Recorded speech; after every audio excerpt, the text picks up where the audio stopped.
Hello Keto fam, hope everybody's doing good. I'm Lori Starkey. If you don't know me, thank you for coming to my channel. If you're coming back, welcome back. Where have you been? Look, now listen, if you just watched one and then it rolled into this one, I'm asking where you've been. Obviously it's been a day or two here, right? So cut me some slack. Anyways, I'm on a ketogenic lifestyle journey. I'm super excited about it. I've tried it a million times before, as well as a million other diets. But this time I decided to actually video all of it, put it on YouTube, create a community around me that I can feed into and that will hopefully help support my journey as well. It has honestly been probably a 35+ year journey to try to lose some weight. So this time it's going well. I'm in the middle of week 3. My family is not doing it. Only my daughter, my middle daughter's doing it. She's 20, Allie, and she lives in our town, but in an apartment away from the house. So the boys that are here with me, my husband and my 14-year-old son, they are not doing it, but they are enjoying the recipes that you're going to check out today. So the first one I have up for you is a cheeseburger casserole, which I've always loved casseroles, where you mix everything, you pop it in the oven, and it's delicious. We do a lot of casseroles around here from Texas, so it's like, and we were Methodist for a really long time, so it's like a casserole Sunday every Sunday, right?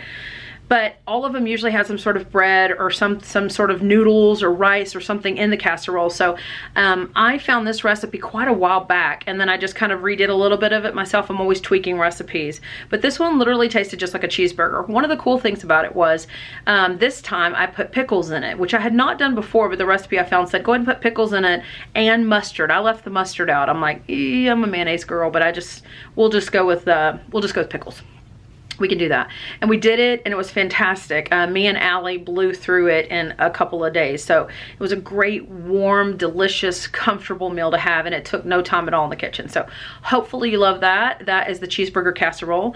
And you're also gonna see the magic cookies. Now, the funny thing about the magic cookies are, and magic cookies are quite a few ingredients. I have all of that for you on my website, and in the show notes below, it'll take you right to the actual recipe, the ingredients, the macros, everything, so you're comfortable with how to make it yourself. But the video talks you through it too. I usually try to do a voiceover and talk through it a little bit too. The funny thing about them is they have quite a few ingredients, but they're made up mostly of chocolate chips, which I found Lily's, L-I-L-L-Y''S, Lily's. They're probably the closest thing that on the ketogenic diet probably is the best for you. No sugar added, as close as we can get to what we can have. But those shredded coconut and pecans, I think I used walnuts instead this time. But those are the main 3 ingredients, and they're really super delicious, and they do go in the oven. But the recipe I had, I took a picture of the cookies and sent it to my oldest daughter, Caitlin, who helps me with this channel a lot. She's not doing the ketogenic lifestyle with me, and that is because, first of all, she's not overweight, but second of all, not that Ellie is either, but anyway, second of all, she's pregnant with our second grandbaby, so she's due in September. Sent her this picture of these cookies. I know you can't believe I can make it back to my original statement. I'm a fiction writer, and I've done lots of speeches, so I can just whip back somehow to it, and if not, I'll just stop this video, because that's the cool thing about YouTube. People are cool with you stopping and then continuing. No perfection to be found here, right? Anyways, I sent this picture of these cookies to Caitlin, and I'm like, hey, look at how good these look. I'm gonna try and bake these for the YouTube channel tonight and our community, and just see if they're good for us, because I need something sweet. And so she sends me a note back. She's like, Mom, these look fantastic. And at first I thought, does she think they just look fantastic, like I should bake them and try them, or does she think that those are the ones I baked, the really pretty ones from the magazine cover or whatever? And I was like, I'll just leave it alone, you know, but I'll take a picture of mine because I wanted you guys to see the real deal. So I mix the cookies, I bake the cookies, I pull them out. They look like absolute shit compared to the actual cookies in the picture. Like, her little cookies are these perfect, like, macaroon looking cookies, you know, the little fluffy ones that are made of coconut. Beautiful. I mean, she's drizzled chocolate over them. Not making fun of her. I'm simply super jealous, and you're seeing me be jealous. Okay, so mine come out, they're flat. They have a little hump in the middle, kind of like a sad, baby bird nest that flipped over, like, ridiculous looking. Okay, and so I thought, there's no way in hell I'm showing you guys these cookies, because it's just super embarrassing. Like, the mix looked great, everything looked great until I pull them out of the oven. I don't know what I did wrong, but at the end of the day, I did show you. You'll see them in the video. They look super, and Jacob and everybody, this look great. No, you didn't see the original picture. The original picture would have made mine look like so anyways, I let them cool and I tried one and they were freaking delicious. So I was like, okay, so you know what? I'm not trying to serve them at the restaurant. So who cares what they look like? Like, who cares that mine half melted and look absolutely like flat pancakes instead of beautiful little mounds of, you know, fluffy hay. I don't know what to tell you. So good luck to you. If you can get yours to turn out, I would love to see a picture down below. Because obviously while I was filming and doing 10 other things while I was cooking them, I must not have paid attention to something. So the exact recipe is going to be on LoriStarkey.com/week 3. And again, it's in the show notes for you. So enjoy the recipes. You've got a dinner and a dessert. And I would love to hear how it goes. So see what you think. All right, up first we have this cheeseburger casserole, keto style. You're gonna need to turn your oven to 350 for this one. You're gonna need 1 pound of ground beef, 1 onion, some garlic cloves. You can mince those yourself, or I used already minced, as you guys know. Worcestershire sauce, cream cheese, eggs, heavy whipping cream, shredded cheddar cheese or your cheese of choice, a burger seasoning or garlic salt, 3 slices of bacon, and 1 kosher pickle or more if you're a pickle lover. I did not use the burger seasoning and I did not use mustard, which you can use the mustard on this too. I'll have here, you won't see the mustard, but on my website you will see the mustard that the original person, which is Stay Snatched. Super cute. Stay Snatched. That'll be linked on my website too. So anyways, I went ahead and put those 3 pieces of bacon in the pan, and now I'm chopping my onion. You kind of can see how I chop my onion. I go horizontally and then I go vertically, and that'll let me do hello honey every friggin' video, y'all. You should just be around here. That's how life is in general. And then I just cut it in little pieces, and that last little piece that I did not cut into, then I chop it up. It works really well. You can chop an onion in no time. This was 3 pieces of bacon. I just cut them in half so that I could put them in a smaller pan. Make sure you cook your bacon on anywhere from 5 to 6 to 7 medium-high heat. If you cook it any higher, you're gonna burn your bacon. So I am getting my bacon out of the pan. It's so hard not to eat the bacon, isn't it? It's so freaking delicious. I love it to death. And that grease is just some really good fat to be able to cook anything else in. So I'm gonna put my onion in there, and I did use a full onion, just so you know. So 3 slices of bacon and a full onion. And I have a pound of hamburger meat over there that I was thawing. As always, I'm going to swipe my vegetables to get the liquids out and to get them to caramelize, because then they taste like sugar, even though it's not like we added any sugar. So salt goes in, onion cooks for quite a bit of, onions take a little while, so I would say anywhere from 5 to 7 minutes, but you're really looking for color. You want that really nice brown caramel color. Okay, now I'm chopping up the bacon really small, because this is a bacon cheeseburger casserole. I know I said keto cheeseburger, but we did a bacon cheeseburger. And if you don't like bacon, you do not have to add that bacon in. That's no big deal whatsoever, but we love bacon here. Like I said, I had a hard time not just eating it while it was sitting there. Okay, now I'm gonna add 2 eggs. 2 eggs, and as always, I pull my trash can around. It just makes life easier. It's a rarity that I get the eggshell in there. I've learned how to crack the egg with just one hand because I've been baking for the last year, trying to figure out how to open a bakery. But get those 2 eggs and get them whipped up really good. Finish up your onions, and then we're gonna add that ground beef. Now, if you had a larger skillet, you could have totally, I've done this plenty of times, you could have totally just put the beef right in the middle of the onions, just made some space for the meat and cooked them right in there. I did move it. I have a smaller skillet. This is like a 9 or 11, probably a 9-inch pan. But I always use garlic salt. Now, unfortunately, I decided to make this without thawing the meat, so make sure you thaw your meat, right? But if not, I put it in the microwave for a few minutes on thaw, and then I learned when I was a kid, you're just gonna have to let it unfreeze in the middle of the pan. So I just scraped it and scraped it and scraped it. You did not have to see that because of my editing genius that helped me. I'm adding the garlic here. You can do 2 cloves of garlic. You can mince it yourself, or you can do 2 squeezes from that already minced garlic you can find usually in the vegetable section of your grocery store. And then straight to the pan, like I always like to do, I'm adding onions and bacon to the meat mixture. She added 1 to 2 tablespoons of mustard here, just so you know where that happens. She added that right to the pan here. I'm making a little bit of space like I always do. I feel like I've had a lot of recipes lately that look like this, but I guess it's just something I've been craving. You're gonna add 2 ounces of cream cheese. Normally I'll add 4, but we're only adding 2 ounces of Philadelphia cream cheese, and you just cut it up. You can cut it before it goes in the pan, or you can just have at it like I like to when it actually goes in the pan.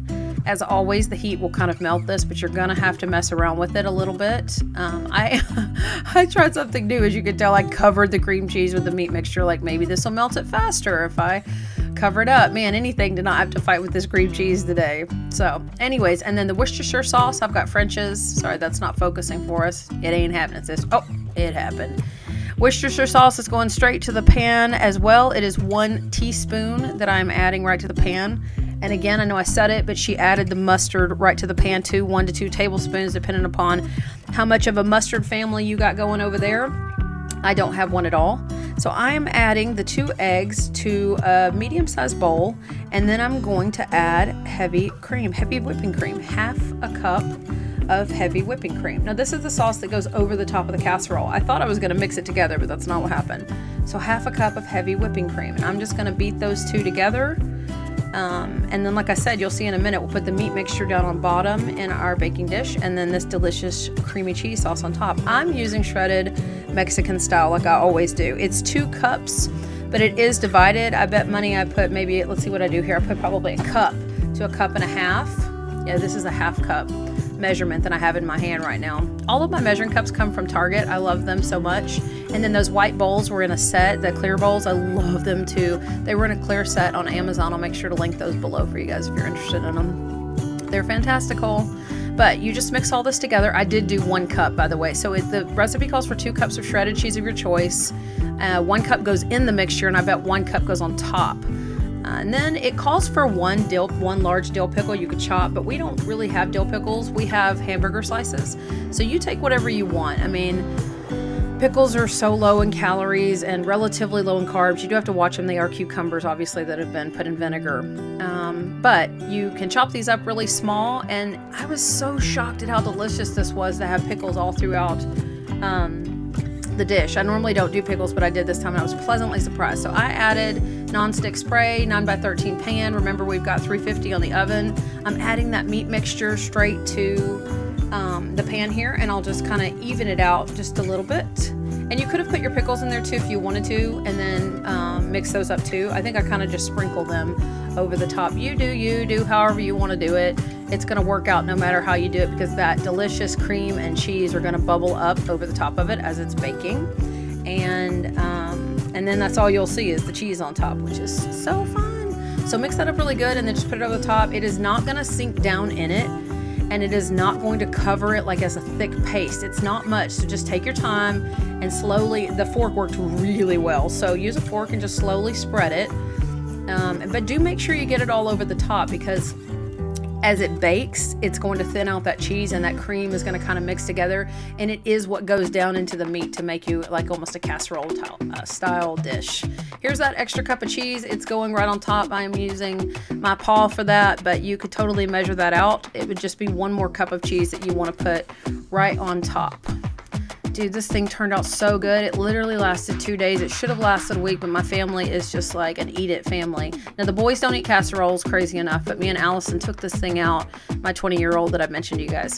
So we're at 350. This thing only has to cook for 15 minutes. Yes, 15 minutes. Let me just make sure. She said 15 to 20 minutes, but I think I did 15 to 17. You just make sure that it looks cooked all the way through, because the only thing you had in there was a raw egg. Next up, magic cookies. Magic cookies, make sure you have your oven to 350. You're going to need coconut oil, butter that's been softened, swerve sweetener or your sweetener of choice, kosher salt, egg yolks, sugar-free chocolate chips, coconut flakes, and chopped walnuts. I'm starting with my Kerrygold, my unsalted Kerrygold butter, which is delicious, 3 tablespoons. So you see me measuring it there. They have a little measurement on the side. I just kind of dent it, and then I can cut it. Now I'm going to be melting this, so I am cubing it up, and I put it in a small bowl. You can always put it in a coffee cup or whatever you want to. As far as the coconut oil, we're going to need 1/4 a cup of coconut oil. So I'm just using my handy dandy spoon. I've tried a bunch of different types of coconut oil, like brands, and none of them seem to be better or worse. If you have one that you love, I'd love to see it in the comments below, because like I said, I've not found one that's better or worse. So I'm just adding that 1/4 of coconut oil, 1/4 a cup of coconut oil right to my butter, and then I melted it in the microwave for 30 to 45 seconds. Then I poured that into my big bowl. I love Splenda Stevia. Again, she calls for swerve sweetener. You can choose monk fruit or any other keto approved sweetener. This is half a teaspoon of salt. I use pink Himalayan sea salt. for your 4 egg yolks, you're going to want to pull that bowl aside. I probably use the same bowl that I use for the butter and oil just because we hate doing dishes. So less is better. And I do this over the trash can because I've been cooking for a long time. You may not want to do that, but just know that when you start to go back and forth, see, I'm going back and forth, the white will drop out and the egg yolk will be all that you're left with.